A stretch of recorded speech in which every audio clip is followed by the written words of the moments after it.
Praise the lord. మన ప్రభువును మన రక్షకుడైన యేసుక్రీస్తు వారి ఉన్నతమైన నామంలో మీ అందరికీ మా హృదయపూర్వక వందనములు. ఈరోజు దేవుని వాక్యము, తాను భూమి మీద నరులను చేసినందుకు యెహోవా సంతాపము నొంది తన హృదయములో నొచ్చుకొనెను. ఆదికాండము 6వ అధ్యాయము 6వ వచనము. The lord regretted that he made human beings on the earth and his heart was deeply troubled. Genesis chapter 6 verse 6. ఈ రోజుకు గాను ఆ దేవాతి దేవుడు మనకు అనుగ్రహించిన వాక్య భాగమును బట్టి ధ్యానించుకుందాము. ప్రియమైన సహోదరి సహోదరులారా, సర్వశక్తిమంతుడైన దేవునికి, సమస్తమును సృజించిన మన సృష్టికర్తకు ఎవరిని బట్టి దేనిని బట్టి బాధ ఉండకపోవచ్చేమో కానీ మనల్ని బట్టి ఆయన దుఃఖపడుతున్నాడు. అత్యంత శక్తిగల దేవుణ్ణి ఎదిరించేవారు, ఆయనను ఓడించేవారు ఏ ఒక్కరునూ లేరు. ఆయనకు అసలు ఓటమి అంటేనే తెలియదు. అటువంటి దేవుని హృదయాన్ని మనము నొప్పిస్తున్నామంట. ఆయన తాను సృజించిన నరులను బట్టి బాధపడుతున్నాడంట. ఎందుకో తెలుసా? ఆయన మనలను ప్రేమించాడు, మనపైన ఎన్నో ఆశలు పెట్టుకున్నాడు. మంచి మార్గంలో జీవించి ఆయన రాజ్యమునకు వారసులం అవుతామని తలంచాడు. కానీ ఆయనంత అపురూపంగా సృజించిన మనుష్యులలో కొందరు ఏం చేస్తున్నారంటే ఆయన చిత్తానికి వ్యతిరేకంగా, ఆయనకు ఆయాసకరంగా జీవిస్తున్నారు. అందునిమిత్తమునే ఆయన బాధపడుతున్నాడు. మనలో చాలామంది అనుకోవచ్చు, నేనైతే దేవుడు చెప్పిన విధంగానే, ఆయనకిష్టమైన విధంగానే జీవిస్తున్నాను, నన్ను గూర్చి దేవుడు ఆనందిస్తాడే తప్ప ఏ రోజు కూడా దుఃఖపడడు అని. అయితే పరిశుద్ధ వాక్యము సెలవిస్తుంది, మనుషులు పై రూపమును లక్ష్య పెట్టుదురేమో కానీ దేవుడైతే హృదయమును లక్ష్య పెట్టును అని. ఈ లోకము వారి కన్నులతో చూసినప్పుడు మనము అన్ని విషయాల్లో పర్ఫెక్ట్గానే ఉన్నాము అని అనుకోవచ్చు. కానీ మనమేంటో, మన స్థితి ఏమిటో, మన ఆలోచన ఏమిటో సమస్తమో దేవునికి తెలుసు. ఈరోజు వాక్య భాగములో మనం గమనిస్తే దేవుడు ఈ భూమి పైన నరులను అనగా మనలను చేసినందుకు బాధపడుతున్నాడంట. ఈ లోక సృష్టికర్త, ఈ లోకంలో ఉన్న ప్రతి వాటిని సృజించినది ఆయనే. ఎంత చిన్న జీవి అయినా అది దేవుని మాట ద్వారా కలిగినదే. అయితే మనం ఇక్కడ ఆలోచించాలి, మరి దేవుడు ఈ లోకాన్ని సృజించినప్పుడు, ప్రతి వాటిని ఆయన కలగజేసినప్పుడు ఏ ఒక్కటి కూడా ఆయన్ను బాధ పెట్టలేదు. చిన్న చీమ దగ్గర నుండి పెద్ద ఏనుగు వరకు అన్నిటి విషయంలో దేవుడు సంతృప్తిగానే ఉన్నాడంట. కానీ మనుష్యుల వలనే ఆయన హృదయములో వేదన కలుగుతుంది. ఎందుకు అంటే ఈ లోకములో జీవిస్తున్న జీవులలో, వృక్షాలలో మనుషుడు తప్ప ఏ ఒక్కటి ఆయన మాట జవదాటి నడుచుకోలేదు. క్లియర్గా అర్థమయ్యేలా మాట్లాడుకుంటే, వాటికి స్వాతంత్రము లేదు, వాటికి ఆలోచన శక్తి లేదు. అవన్నీ దేవుడు ఏ విధంగా నడుచుకోమంటే ఆ విధంగా నడుచుకుంటున్నాయి. ఉదాహరణకు సముద్రము దాని పరిధి దాటి రాకుండా ఏ విధంగా గీత గీసి ఆపాడో, భూమి శూన్యములో వేలాడులాగున ఏ విధంగా ఆజ్ఞాపించాడో అటువలే మిగతా జీవులన్నీ దేవుని మాటకు లోబడినాయి. కానీ మనకు దేవుడు స్వాతంత్రం ఇచ్చాడు, ఆలోచన శక్తినిచ్చాడు. సముద్రములో ఉన్న చేప కావచ్చు, మరే ఏ జంతువైనా కావచ్చు, ఏ రోజు కూడా భూమి పైకి వచ్చి జీవించాలి, నీటిలో ఇంకా ఎన్ని రోజులు ఉంటాము అని ఆలోచించలేదు. కానీ మనిషి భూమి మీద, నీటిలో, ఆకాశములో మరియు శూన్యములో సైతము జీవించగలిగిన ఆలోచన చేశాడు. అయితే ఇప్పుడు సమస్య అంతా ఆ ఆలోచన వలనే. ఒక్కసారి మనము వాక్య భాగమును చూసినట్లయితే, నరుల చెడుతనము భూమి మీద గొప్పదనియు, వారి హృదయము యొక్క తలంపులలోని ఊహ అంతయు ఎల్లప్పుడూ కేవలం చెడ్డదనియు యెహోవా చూచి ఆయన మనల్ని సృజించినందుకు పశ్చాత్తాపపడుతున్నాడు. అంటే ఈ వాక్యాన్ని బట్టి దేవుడు ఏం చూస్తున్నాడో తెలుసా? మన ముఖాన్ని, మన పై రూపాన్ని చూడడం లేదు, హృదయములో ఉన్న ఆలోచనలను చూస్తున్నాడు. దేవుని కంటే ఉన్నతంగా ఉండాలని బాబేలు గోపురము కట్టే ఆలోచనలు ఆయన చూస్తున్నాడు. దేవుడే లేడు అనే మనిషి తలంపులను ఆయన పరిశోధిస్తున్నాడు.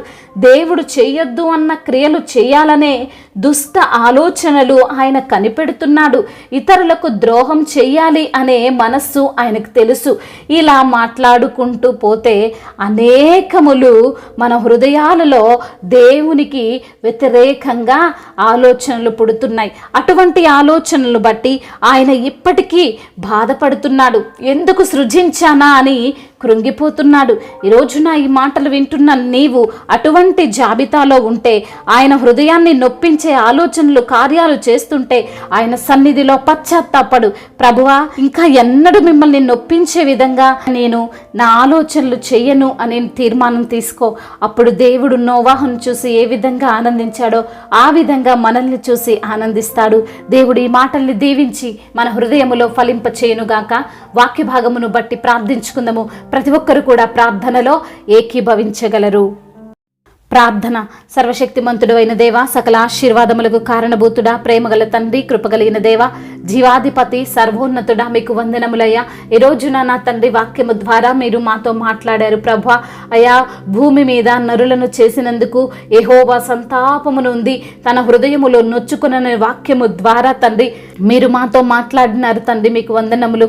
అవును ప్రభువా, అయ్యా మీరు సర్వశక్తి గల దేవుడో ప్రభా, మిమ్మల్ని ఎదిరించేవారు, మిమ్మల్ని ఓడించేవారు ఏ ఒక్కరు లేరు నా ప్రభా. అయా మీకు అసలు ఓటమే లేదు నా ప్రభా. అటువంటి అయా మిమ్మల్ని అయా మా యొక్క హృదయాల ఆలోచనల ద్వారా మిమ్మల్ని నొప్పిస్తున్నామని తండ్రి సూటిగా మాతో మాట్లాడి మమ్మల్ని ధైర్యపరిచి బలపరిచి సరిచేసిన మీ యొక్క వాక్యమును బట్టి వందనములయ్యా. ఎందరైతే బిడ్డలు ఏ ఏ సమస్యలతో, ఇరుకులతో, ఇబ్బందులతో, శోధనలతో కృంగిపోతున్నారు వారిని లేవనెత్తండి. వారి కన్నీటిని తుడిచి నాట్యముగా మార్చండి. వారి దుఃఖ దినములను సమాప్తము చేయమని వేడుకుంటున్నాం తండ్రి.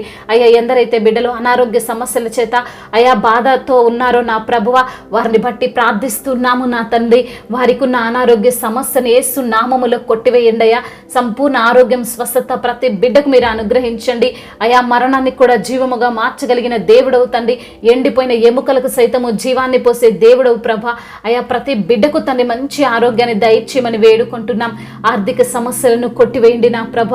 అయా, రుణ భారాల నుండి విడుదల దయచేయండి ప్రభ. అయా, మరి తండ్రి బిడ్డలు ఎలా రుణాన్ని తీర్చుకోవాలో తగిన జ్ఞానాన్ని ప్రసాదించండి నా ప్రభ.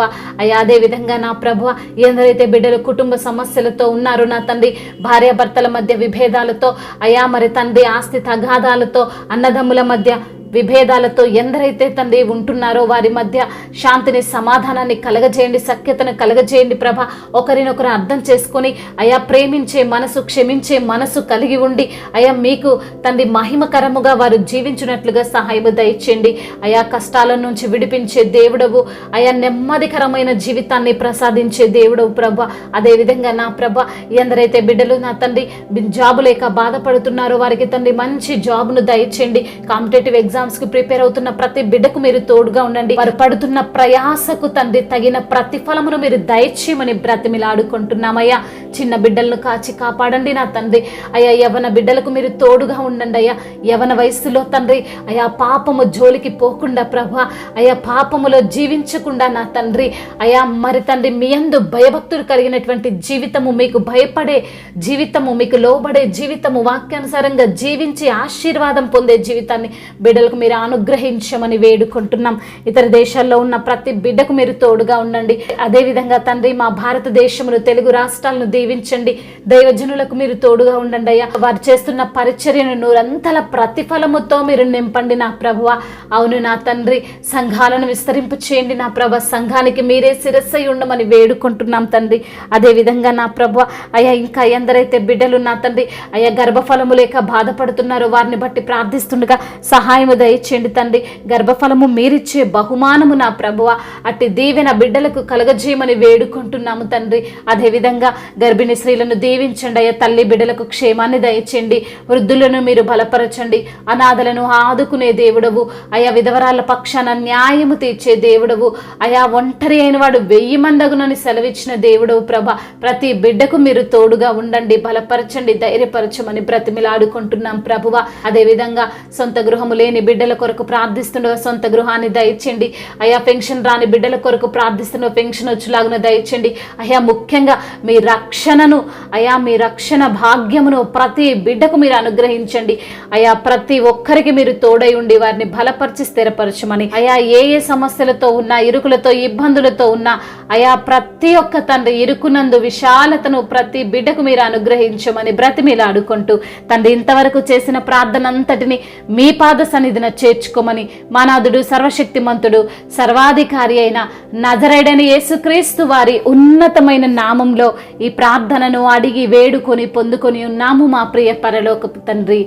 ఆమేన్.